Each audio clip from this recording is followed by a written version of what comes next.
asiin harkisa, inni sun achiin harka, inni kun asiin harkisa.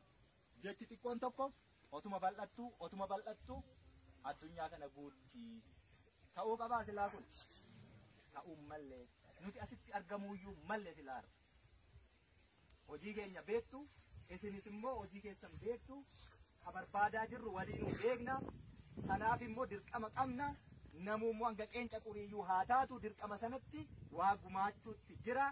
Lubbuu, qabeenya, beekumsa, dandeettii, humna waan qabu hundumaa itti darbataa jira Oromoon. Malee har'a silaa iddootti teenya walitti odeessinuyyuu hin turre. Walitti odeessuu, sirbuu, dhiichisuu, dibbee dhaanuun hin geenye. Daandiin nuti jalqabnee jirru fagoo miilaan Finfinnee galla jirra reef qeellam jirra jechuudha. Asii gahii Finfinnee laadiyaa fagoo miti. Silaas taa'uu qabnaare. Osoo hanga as keenyu deemnee irra ta'e yoona guriin geenyu hin geenye turre jechuudha. Kanaaf oduutii yeroo hin gubiinaa, dubbii xaxaa fiddanii hawaasa keessa gashitanii yeroo hin gubiinaa. Namni gaarii yaadu yoomiyyuu hin kutuu, kaxaxaaxatu immoo yoomiyyuu hin darbu jechuudha. Xaxaan akkuma sakaalaa umurri isaa yeroo amma namatti fakkaata malee. Kanaaf ganda keessanitti har'aa kaasaati caasaa tolfadhaa. Namni nuti too isin bira jirru asuma walitti dhiyoo jirru isin kanan goone fagoorraa har'a rakkoo of keessaa qulqulleessee caasaa tolfatee wal bulchaadha jira. Ittiin qaanoftanii asuma waraanni naannoo keessan osoo jiru itti dhiyootoo jirtanii oddoo bulbulaasaaf tolchaasaa osoo jirtanii innaa isin keessatti argamnee akkas godhaa innee isin gorsinu qaanii jechuudha. Warri hafuura qofaatiin fagoorra jiru iyyuu tolfatee isin bira darbe. Namni maaliif wal ajjeesa? Namni maaliif ulee walitti gama?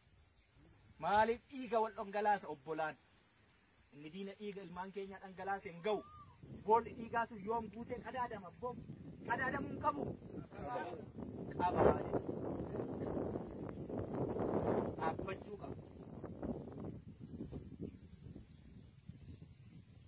Nagaa barbaachaaf jenneetu nagaa dhabne jennaan kan qawwee buufne, kan qawwee kaafne. Immoo deebistanii sanan booressinaa nagaa waaraa kaa daa'imni keenya nagaan baatee galtu, shamarraan keenya nagaan naga buutee deebitu, gabaa dhaqxee deebitu, qoraan dhaqxee deebitu nagaa akkasiiti barbaanna waan ta'eef sana nu jalaa hin booressinaa. Lafeetu as keessa jira. Goota meeqatu itti wareegamee nu waraanaa jechuun sun as keessatti yennaa bu'aa laallanne nagaa hawaasa hammanaa ga'u booressinu dhiisaa jechuudha. Namatti hin darbiina. Numatu waliif jira. Duunu qonnee wal awwaallaa. Dhukkubsannus gangalchinee wal'aansa walii laannaa. Kan biraa hin qabnu. Wenni maal jedhe? Maaliif hin du'e? Beektan ijoollee qofaati. Jaarsi keessa jiru eegee kiyyaa fi namni wenni ajjeesu faachooma sana qofaarraa murataa garuu bineensa bareedaa sana balleessaa jiru miti. Konsaa qaltees hin nyaatu. Nu maaliif du'uu jirra? Dachee kanaaf immoo miti. Kana barbaacha deemna kaa. Maaliif waan xixiqqoo tokko wal sakaallare? Wal duran dhaabbatiini. Qaawwa baname duuchi. Ba'aa ulfaataa wal gargaari. Rakkoo walii furi. Gaafas jireenyi qananiin ofiisiitu dhufti. Waan meeqan waliin jechaa oolti. Ani waraana bilisummaa Oromooti. Akkan kana dhufeeni manaa baasee sagal sigaratee deema qooyi waan goote nam beekaa. Waa godheeree dhugaa. Qomni kiyyaamii kun ni madaa tortoraan ajaa. Kuteen gataa? Hin gatu. Wal aaneen fayyisa. Waa godheera. Nu ajjeesise. Nu ajjeese. Nu hiisise. Nu hidhe. Nu godaansise. Lafuma keessa dhalannee guddanne keessatti akka hattuutti gugguufnee buna keessa, caatii keessa, geeshoo keessa, muuzii keessa akka baqannu nu taasise. Dhugaa nama dhukkuba. Ammoo yoo wal ajjeesna jennee haaloo ba'utti deebine isin hundi keessaniyyuu waggaa 27 kana keessatti tuttuqaa diinaa inuma qabdu wal findhaa jechuudha. Dhugaa miti? Yennaa quba namatti qabdu meeqa tas qabamee jira? Fagoo jechuudha. jalqaba of sakattaanee haa ilaallu. Biyya yoo qabaanne hunda qabna. Yoo feene ajjeesnaa, yoo feene hiinaa, yoo feene bilisa gadhiisna. Har'a garuu hin hidhannus hin ajjeesnus murtii kennitee bilisas hin jennu. Wanni nu jennu waan tokko kaleessa namii teessaa madaan isaan irra jira, godaan isa isaan irraa mul'ata. Ammoo kanaaf murtii kennu boru saba murtii kenna. Har'a ammoo godaan isa madaatiyyaa hin tuttuqiinii jedhe. Hin tuttuqu yoo haa taa'u. Yoo tuttuqeeyo maanii jira rakkoon qaba.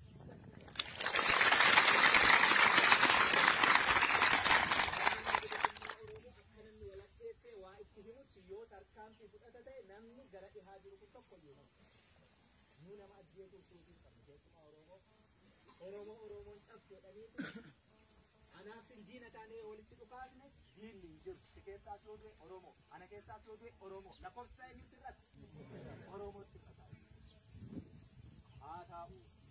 Murteen hin jarjariinaa sin harka jira. Iddootti baafatee sin harkaa bahu hin qabu. Yoo nam tokko ajjeesan garuu fira ajjeesan, maatii ajjeesan, gosa ajjeesanii sinumatu immoo deebi'ee walirratti ta'a. Murteetti seechi jarjartanii nama jireenya hin dhorkiina. Garaaf bal'adhaa obsaa hanga nu wadeessee fi hanga rakkanne sana caalaa hin rakkannu. Inni asiin harkisa, inni sun achiin harka, inni kun asiin harkisa. Jechi xiqqoon tokko otuma bal'attu addunyaa kana guutti ta'uu qabaa silaa kun ta'uu mallee nuti asitti argamuuyyuu mallee silaa hojii keenya beektu isinis immoo hojii keessan beektu ka barbaadaa jirru waliin beekna sanaaf immoo dirqama qabna namummoo hanga qeenca xuriiyyuu haa taatu dirqama sanatti waa gumaachuutti jira lubbuu qabeenya beekumsa dandeettii humna waan qabu hundumaa itti darbataa jira Oromoon. Malee har'a silaa iddootti teenyee walitti odeessinu iyyuu hin turre. Walitti odeessuu, sirbuu, dhiichisuu, dibbee dhaanuun hin geenye. Daandiin nuti jalqabnee jirru fagoo miilaan Finfinnee galla jirra reef qeellam jirra jechuudha. Asii gahii Finfinnee laadiyaa fagoo miti. Silaas taa'uu qabnaare. Osoo hanga as teenyu deemnee irra ta'e yoona guriin geenyu hin geenye turre jechuudha. Kanaaf oduutii yeroo hin gubiinaa. Dubbii xaxaa fiddanii hawaasa keessa galchitanii yeroo hin gubiinaa. Namni gaarii yaadu yoomiyyuu hin kutuu, ka xaxaa xaxu immoo yoomiyyuu hin darbu jechuudha. Xaxaan akkuma sakaala umurri isaa yeroo ammaa namatti fakkaata malee. Kanaaf ganda keessanitti har'aa kaasaati caasaa tolfadhaa namni nuti too isin bira jirru asuma walitti dhiyoo jirru isin kanan goone fagoorraa har'a rakkoo of keessaa qulqulleessee caasaa tolfatee wal bulchaadha jira. Ittiin qaanoftanii asuma waraanni naannoo keessan osoo jiru itti dhiyootoo jirtanii oddoo bulbulaasaaf tolchaasaa osoo jirtanii innaa isin keessatti argamnee akkas godhaa innee isin gorsinu qaanii jechuudha. Warri hafuura qofaatiin fagoorra jiru iyyuu tolfatee isin bira darbe. Namni maaliif wal ajjeesa? Namni maaliif ulee walitti qaba? Maaliif dhiiga wal dhangalaasa obbolaan? Inni diina dhiiga ilmaan keenya dhangalaase hin ga'u. Boolli dhiigaa sun yoom guutee qadaadama boobu? Qadaadamuu hin qabu? Qabaa jechuudha. Dhaabbachuu qaba. Nagaa barbaachaaf jenneef nagaa dhabne jennaan kan qawwee buufne, kan qawwee kaafne. Ilmoo deebistanii sanan booressiinaa nagaa waaraa kaa daa'imni keenya nagaan baatee galtu shamarraan keenya nagaan naga buutee deebitu gabaa dhaqxee deebitu qoraan dhaqxee deebitu nagaa akkasiiti barbaanna waan ta'eef sana nu jalaa hin booressiinaa lafeetu as keessa jira goota meeqatu itti wareegamee nu waraanaa jechuun sun as keessatti yennaa bu'aa laallanne nagaa hawaasa hammanaa ga'u booressinu dhiisaa jechuudha. Namatti hin darbiina. Numatu waliif jira. Duunu qonnee wal awwaallaa. Dhukkubsannus gangalchinee wal'aansa walii laannaa. kan biraa hin qabnu. Wanni maaliif hin du'e? Beektan ijoollee qofaa jaarsi keessa jiru eegee kiyyaa fi namni wanni ajjeesu faachooma sana qofaarraa murataa garuu bineensa bareedaa sana balleessaa jiru miti boonsaa kaltees hin nyaatu. Nu maaliif du'uu jirra? Dachee kanaaf immoo miti kana barbaacha deemna kaa maaliif waan xixiqqoo tokko wal sakaallare wal duran dhaabbatiini qaawwa baname duuchi ba'aa ulfaataa wal gargaari rakkoo walii furi gaafas jireenyi qananiin ofiisiitu dhufti. Waan meeqan waliin jechaa oolti. Ani waraana bilisummaa Oromooti halkan kana dhufeeni manaa baasee sagal si garafee deema qooyi waan goote nan beekaa. Waa godheere dhugaa. Qomni kiyyaamii kun ni madaa tortoraan ajaa kuteen gataa hin gatu wal aaneen fayyisa. Waa godheera nu ajjeesise nu ajjeese nu hiisise nu hidhe nu godaansise lafuma keessa dhalannee guddanne keessatti akka hattuutti gugguufnee buna keessa caatii keessa geeshoo keessa muuzii keessa akka baqannu nu taasise. Dhugaa nama dhukkuba ammoo yoo wal ajjeesna jennee haaloo ba'utti deebine isin hundi keessaniyyuu waggaa 27 kana keessatti tuttuqaa diinaa inuma qabdu wal fin'aa jechuudha. Dhugaa miti ennaa quba namatti qabdu meeqatas qabamee jira? Fagoo jechuudha. Jalqaba of sakattaanee haa ilaallu. Biyya yoo qabaanne hunda qabna. Yoo feene ajjeesnaa, yoo feene hiinaa, yoo feene bilisa gadhiisna. Har'a garuu hin hidhannus hin ajjeesnus murtii kennitee bilisas hin jennu. Wanni nu jennu waan tokko kaleessa namii teessaa madaan isaan irra jira godaan isa isaan irraa mul'ata. Ammoo kanaaf murtii siin kennu boru saba murtii siin kenna. Har'a ammoo godaan isa madaa kiyyaa hin tuttuqiinii jedhe. Hin tuttuqu yoo haa taa'u. Yoo tuttuqeeyo ani jira rakkoon.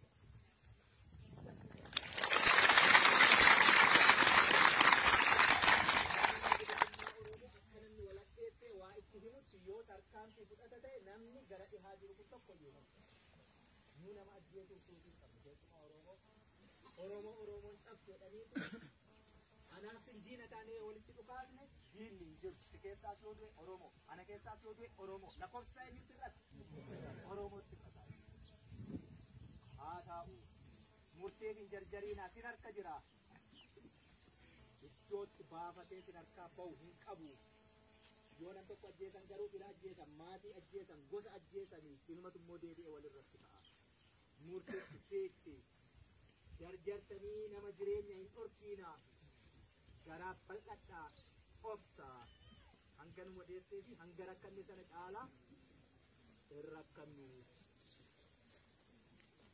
Inni asiin harkisa inni sun achiin harka inni kun asiin harkisa jechi xiqqoon tokko otuma bal'attu addunyaa kana guutti ta'uu qabaa silaa kun ta'uu mallee nuti asitti argamuuyyuu mallee silaa hojii keenya beektu isinis immoo hojii keessan beektu ka barbaadaa jirru waliin beekna sanaaf immoo dirqama qabna namummoo hanga qeenca quriiyyuu haa taatu dirqama sanatti waa gumaachuutti jira lubbuu qabeenya beekumsa dandeettii humna waan qabu hundumaa itti darbataa jira Oromoon. Malee har'a silaa iddootti teenya walitti odeessinu iyyuu hin turre. Walitti odeessuu sirbuu dhiichisuu dibbee dhaanuun hin geenye. Daandiin nuti jalqabnee jirru fagoo miilaan Finfinnee galla jirra reef qeellam jirra jechuudha. Asii gahii Finfinnee ilaaliyaa fagoo miti. Silaas ta'uu qabnaare. Osoo hanga as teenyu deemnee irra ta'e yoona guriin geenyu hin geenye turre jechuudha. Kanaaf oduutii yeroo hin gubiinaa dubbii xaxaa fiddanii hawaasa keessa galchitanii yeroo hin gubiinaa. Namni gaarii yaadu yoomiyyuu hin kufu ka xaxaa xaxu immoo yoomiyyuu hin darbu jechuudha. Xaxaan akkuma sakaalaa umurri isaa yeroo amma namatti fakkaata malee. Kanaaf ganda keessanitti har'aa kaasaati caasaa tolfadhaa namni nuti too simbira jirru asuma walitti dhiyoo jirru isin kanan goone qaboorraa har'a rakkoo of keessaa qulqulleessee caasaa tolfatee wal bulchaadha jira. Ittiin qaanoftanii asuma waraanni naannoo keessan osoo jiru itti dhiyootoo jirtanii oddoo bulbulaasaaf tolchaasaa osoo jirtanii innaa isin keessatti argamnee akkas godhaa innee isin gorsinu qaanii jechuudha. Warri hafuura qofaatiin fagoorra jiru iyyuu tolfatee isin bira darbe. Namni maaliif wal ajjeesa? Namni maaliif ulee walitti qaba? Maaliif dhiiga wal dhangalaasa obbolaan? Inni diina dhiiga ilmaan keenya dhangalaase hin ga'u. Boolli dhiigaa sun yoom guutee qadaadama abboom? Qadaadamuu hin qabu? Qabaa dhaabbachuu qaba. Nagaa barbaachaaf jenneef nagaa dhabne jennaan kan qawwee buufne kan qawwee kaafne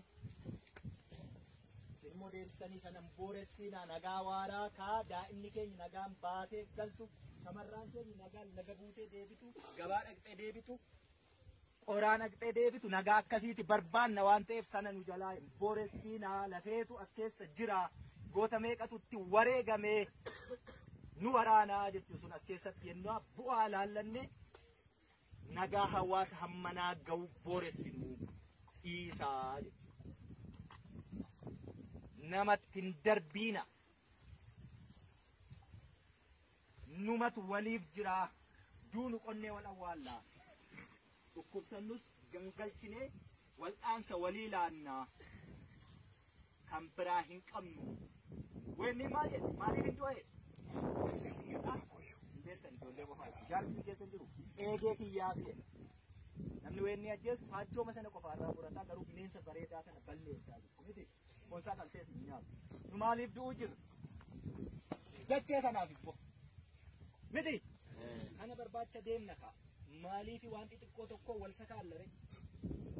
Wal duran dhaabbatiini. Qaawwa baname duuchi. Ba'aa ulfaataa wal gargaari. Rakkoo walii furi. Gaafas jireenyi qananiin ofiisiitu dhufti. Waan meeqan waliin jechaa oolti. Ani waraana bilisummaa Oromooti. Halkan kana dhufeeni manaa baasee sagalsi garafee deema qooyi waan goote nan beekaa. Waa godheeree dhugaa. Qomni kiyyaamii kun ni madaa. Tortoraan ajaa. Kuteen gataa. Hin gatu. Wal aaneen fayyisa. Waa godheera. Nu ajjeesise. Nu ajjeese. Nu hiisise. Nu hidhe. Nu godaansise. Lafuma keessa dhalannee guddanne keessatti akka hattuutti gugguufnee buna keessa, caatii keessa, geeshoo keessa, muuzii keessa akka baqannu nu taasise. Dhugaa nama dhukkuba. Ammoo yoo wal ajjeesna jennee haaloo ba'utti deebine isin hundi keessaniyyuu waggaa 27 kana keessatti tuttuqaa diinaa inuma qabdu wal findhaa jechuudha. Dhugaa miti? Ennaa quba namatti qabdu meeqatas qabamee jira? Fagoo jechuudha. Jalqaba of sakattaanee haa ilaallu. Biyya yoo qabaanne hunda qabna. Yoo feene ajjeesnaa, yoo feene hiinaa, yoo feene bilisa gadhiisna. Har'a garuu hin hidhannus, hin ajjeesnus murtii kennitee bilisas hin jiru. Wanni nu jennu waan tokko kaleessa namii teessaa madaan isaan irra jira, godaan isa isaan irraa mul'ata. Ammoo kanaan murtii sii kennu boru saba murtii sii kenna. Har'a ammoo godaanni isa madaatiyyaa hin tuttuqiinii jedhe. Hin tuttuqu yoo haa taa'u. Yoo tuttuqeeyo maanii jira rakkoon.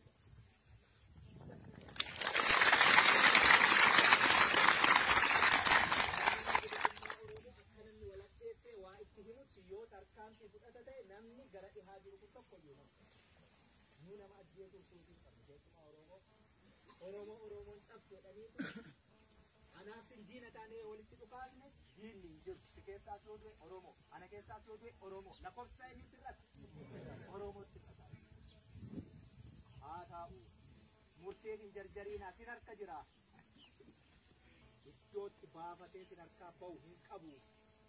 Yoo nam tokko ajjeesan garuu fila ajjeesan, maatii ajjeesan, gosa ajjeesanii sinumatu immoo deebi'ee walirratti ta'a. Murteetti seechi jarjartanii nama jireenya hin dhorkiina garaa bal'adhaa obsaa hanga nu odeessee fi hanga rakkanne sana caalaa hin rakkannu. Inni asiin harkisa, inni sun achiin harka, inni kun asiin harkisa. Jechi xiqqoon tokko otuma bal'attu addunyaa kana guutti ta'uu qabaa silaa kun ta'uu mallee nuti asitti argamuuyyuu mallee silaa hojii keenya beektu isinis immoo hojii keessan beektu ka barbaadaa jirru waliin beekna sanaaf immoo dirqama qabna namummoo hanga qeenca xuriiyyuu haa taatu dirqama sanatti waa gumaachuutti jira lubbuu qabeenya beekumsa dandeettii humna waan qabu hundumaa itti darbataa jira Oromoon malee har'a silaa iddootti teenya walitti odeessinuyyuu hin turre walitti odeessuu sirbuu dhiichisuu dibbee dhaanuun hin geenye daandiin nuti jalqabnee jirru fagoo miilaan Finfinnee galla jirra reef qeellam jirra jechuudha asii gahii Finfinnee laaliyaafoo fagoo miti silaas ta'uu qabnaare osoo hanga as keenya deemnee irra ta'e yoona guriin geenyu hin geenye turre jechuudha kanaafi oduutii yeroo hin gubiinaa dubbii xaxaa fiddanii hawaasa keessa gashtitanii yeroo hin gubiinaa namni gaarii yaadu yoomiyyuu hin kutuu ka xaxaatu immoo yoomiyyuu hin darbu jechuudha xaxaan akkuma sakaalaa umurri isaa yeroo amma namatti fakkaata malee kanaaf ganda keessanitti har'aa kaasaati caasaa tolfadhaa namni nuti too isin bira jirru asuma walitti dhiyoo jirru isin kanan goone qaboorraa har'a rakkoo of keessaa qulqulleessee caasaa tolfatee wal bulchaadha jira. Ittiin qaanoftanii asuma waraanni naannoo keessan osoo jiru itti dhiyootoo jirtanii oddoo bulbulaasaaf tolchaasaa osoo jirtanii innaa isin keessatti argamnee akkas godhaa innee isin gorsinu qaanii jechuudha warri hafuura qofaatiin fagoorra jiruyyuu tolfatee isin bira darbe. Namni maaliif wal ajjeesa namni maaliif ulee walitti qaba maaliif dhiiga wal dhangalaasa obbolaan inni diina dhiiga ilmaan keenya dhangalaase hin ga'u boolli dhiigaa sun yoom guutee qadaadama abboo qadaadamuu hin qabu qabaa dhaabbachuu qaba nagaa barbaachaaf jenneetu nagaa dhabne jennaan kan qawwee buufne kan qawwee kaafne ilmoo deebistanii sanan booressinaa nagaa waaraa kaa daa'imni keenya nagaan baatee galtu shamarraan keenya nagaan laga buutee deebitu gabaa dhaqxee deebitu qoraan dhaqxee deebitu nagaa akkasiiti barbaanna waan ta'eef sana nu jalaa hin booressinaa lafeetu as keessa jira goota meeqatutti wareegamee nu waraanaa jechuun sun as keessatti yennaa bu'aa laallanne nagaa hawaasa hammanaa ga'u booressinu dhiisaa jechuudha. Namatti hin darbiina numatu waliif jira duunu qonnee wal awwaallaa dhukkubsannus gangalchinee wal'aansa walii laannaa kan biraa hin qabnu wenni maaliif hin du'e jaarsi keessa jiru eegee kiyyaa fi'e namni wenni ajjeesu faachoo sana qofaarraa murataa garuu bineensa bareedaa sana balleessaa jiru miti konsaa qaltees hin nyaatu nu maaliif du'uu jiru dachee kanaaf immoo miti kana barbaacha deemna kaa maaliif waan xixiqqoo tokko wal sakaallare wal duran dhaabbatiini qaawwa baname duuchi ba'aa ulfaataa wal gargaari rakkoo walii furi gaafas jireenyi qananiin ofiisiitu dhufti waan meeqan waliin jechaa oolti ani waraana bilisummaa Oromooti halkan kana dhufeeni manaa baasee sagal si garafee deema qooyi waan goote nan beekaa waa godheere dhugaa qomni kiyyaamii kun ni madaa tortoraan ajaa kuteen gata hin gatu wal aaneen fayyisa waa godheera nu ajjeesise nu hiisise nu hidhe nu godaansise lafuma keessa dhalannee guddanne keessatti akka hattuutti gugguufnee buna keessa caatii keessa geeshoo keessa muuzii keessa akka baqannu nu taasise dhugaa nama dhukkuba ammoo yoo wal ajjeesna jennee haaloo bahutti deebine isin hundi keessaniyyuu waggaa 27 kana keessatti tuttuqaa diinaa inuma qabdu wal findhaa jechuudha. Dhugaa miti? Ennaa quba namatti qabdu meeqatas qabamee jira?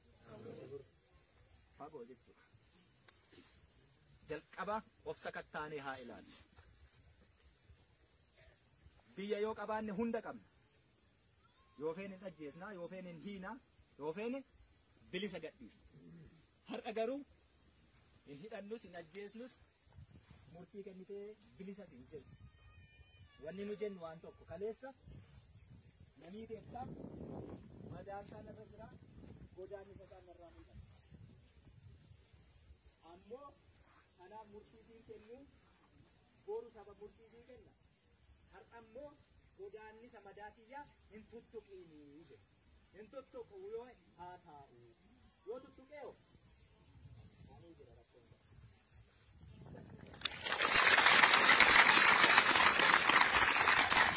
akka namni walaqxeessee waa itti himutti yoo tarkaanfii fudhata ta'e namni gara dhihaa jiru kun tokko iyyuu nu nama ajjeesuuf suutii qabnu jechuudha Oromoon cabsu jedhanii anaaf diina taanee walitti dhukaasne diinni hin jiru. Si keessaa soo du'e Oromoo, ana keessaa soo du'e Oromoo. Lakkoofsa eenyutti irratti?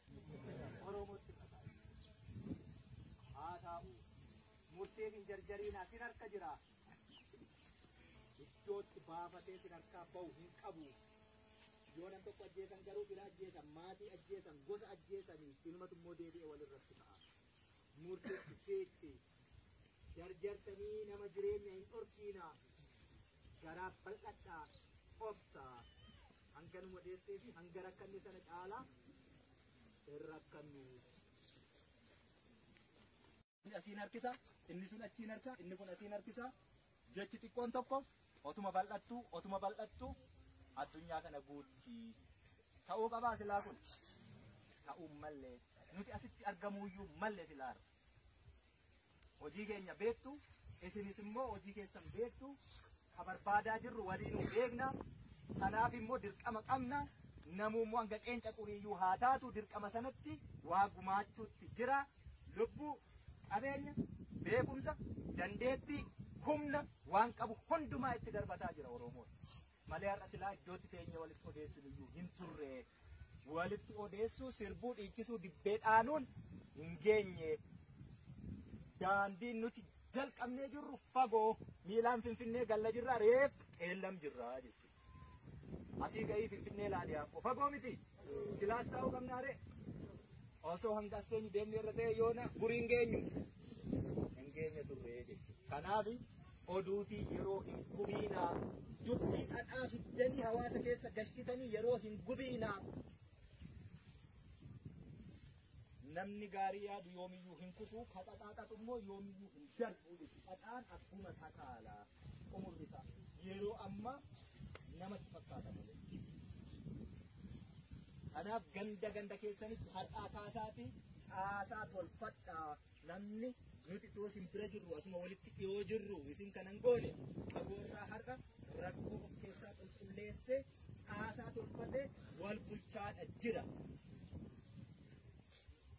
Ittiin qaanoftanii asuma waraanni naannoo keessan osoo jiru itti dhiyootoo jirtanii oddoo bulbulaasaaf tolchaasaa osoo jirtanii ennaa isin keessatti argamnee akkas godhaa innee isin gorsinu qaanii jechuudha. Warri hafuura qofaatiin fagoorra jiru iyyuu tolfatee isin bira darbe. Namni maaliif wal ajjeesa? Namni maaliif ulee walitti qaba? Maaliif dhiiga wal dhangalaasa obbolaan? Inni diina dhiiga ilmaan keenya dhangalaase hin ga'u. Boolli dhiigaa sun yoom guutee qadaadama abboo? Qadaadamuu hin qabu. Qabaa dhaabbachuu qaba. Nagaa barbaachaaf jenneetu nagaa dhabne jennaan kan qawwee buufne kan qawwee kaafne. Immoo deebistanii sanan booressinaa nagaa waaraa kaa daa'imni keenya nagaan baatee galtu shamarraan keenya nagaan laga buutee deebitu gabaa dhaqxee deebitu qoraan dhaqxee deebitu nagaa akkasiiti barbaanna waan ta'eef sana nu jalaa hin booressinaa lafeetu as keessa jira goota meeqatu itti wareegamee nu waraanaa jechuun sun as keessatti yennoo bu'aa laallanne nagaa hawaasa hammanaa ga'u booressinu isaa namatti hin darbiina. Numatu waliif jira duunu qonnee wal awwaallaa. Dhukkubsannus gangalchinee wal'aansa walii laannaa. Kan biraa hin qabnu. Weenni maal jedhe? Maaliif hin du'e? Beektan ijoollee qofaa jaarsi keessa jiru eegee kiyyaa fi'e. Namni weenni ajjeesu faachoo sana qofaarraa murataa garuu bineensa bareedaa sana balleessaa jiru. Miti bonsaa kan teessu hin nyaatu. Nu maaliif du'uu jirra? Dachee kanaaf immoo. Miti kana barbaacha deemna kaa. Maaliif waan xixiqqoo tokko wal sakaallare? Wal duran dhaabbatiini. Qaawwa baname duuchi. Ba'aa ulfaataa wal gargaari. Rakkoo walii furi. Gaafas jireenyi qananiin ofiisiitu dhufti. Waan meeqan waliin jechaa oolti. Ani waraana bilisummaa Oromooti. Akkan kana dhufeeni manaa baasee sagalsi garafee deema qooyi waan goote nan beekaa. Waa godheeree dhugaa. Qomni kiyyaamii kun ni madaa. Tortoraan ajaa. Kutee hin gataa? Hin gatu. Wal'aaniin fayyisa. Waa godheera. Nu ajjeesise. Nu ajjeese. Nu hiisise. Nu hidhe. Nu godaansise. Lafuma keessa dhalannee guddanne keessatti akka hattuutti gugguufnee buna keessa, caatii keessa, geeshoo keessa, muuzii keessa akka baqannu nu taasise. Dhugaa nama dhukkuba. Ammoo yoo wal ajjeesna jennee haaloo ba'utti deebine isin hundi keessaniyyuu waggaa 27 kana keessatti tuttuqaa diinaa inuma qabdu wal findhaa jechuudha. Dhugaa miti? Ennaa quba namatti qabdu meeqatas qabamee jira? Fagoo jechuudha. Jalqaba of sakattaanee haa ilaalu. Biyya yoo qabaanne hunda qabna. Yoo feene hin ajjeesnaa, yoo feene hin hiinaa, yoo feene bilisa gadhiisna. Har'a garuu hin hidhannus hin ajjeesnus murtii kennitee bilisas hin jennu. Wanni nu jennu waan tokko kaleessa namii teettaa madaan isaa narra jira godaan isaa narraa miidhama. Ammoo kanaaf murtii sii kennu boru saba murtii sii kenna. Har'a ammoo godaanni isa madaatiyyaa hin tuttuqiinii jedhe. Hin tuttuqu yoo haa taa'u. Yoo tuttuqeeyo maalii jira rakkoon